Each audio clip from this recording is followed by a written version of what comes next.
Good morning, Wolfpack. I am meteorologist Matthew Huddleston here with your forecast for what could turn out to be a very interesting weekend, as we do have snow in the forecast for the first time this year. And that is thanks in part to the cold air that is encompassing our region, and it's locked in thanks to the cold air damming on the east side of the Appalachian Mountains that happens in our region this time of year.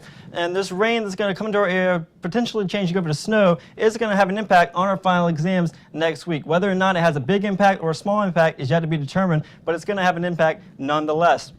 That is thanks to Winter Storm Diego, which is already the fourth named winter storm this season. And it currently resides off the coast of California as this low pressure system. And as it moves its way across the United States towards our area, it is going to cause these areas that have hardly any snow to get snowfall over their regions and across our region as well. That can be seen in this forecast model. As you can see, we're going to pick it up right here off the coast of Texas, and as it moves through, it is going to drop snow over parts of Arkansas, Tennessee, and eventually North Carolina, where our mountains could see the bulk of the snow with double-digit snowfalls in that area. That is pretty much unheard of for this time of year. It's usually in January and February when we get our big snows, but we're seeing it nonetheless.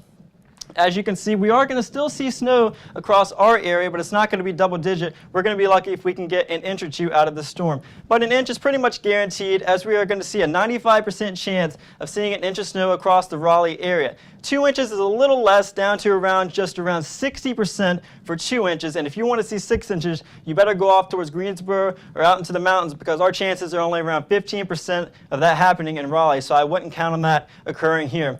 For today, it's the last warm day for quite some time, as we're going to get pretty cool towards the weekend, and it's the last clear day, so you better get outside and enjoy it, as it's going to get rainy and snowy into the weekend. Tonight we get down to around 35 degrees. It's going to be cloudy and pretty cold, but that's not anything like we're going to see this weekend, as it's only going to be 41 degrees for the high on Saturday, mostly cloudy, and the rain's going to come in late. It's going to start as rain, potentially changing over to some snow or freezing rain later on as the system arrives. But Saturday night into Sunday is your best bet of seeing anything in that form. Here's a look at your 5-day forecast. As you can see, the best chance of snow is Saturday night into Sunday. How much we get is yet to be determined, but we're going to keep an eye on that. Finals arrive on Monday. Your impacts from that are going to be around 8 a.m. for your first exam. We could have some rain mixing with snow as temperatures hover around the freezing mark. 1 p.m. things start to clear out, but I would keep an umbrella handy, as it is going to have some rain around the area. Your 6 p.m. exam, things should start to clear out, and it will get cooler down to around 36 before you reach your low of around 30 Monday night. On into Tuesday, we clear out a little bit. We're going to remain cold at 43 degrees for the high.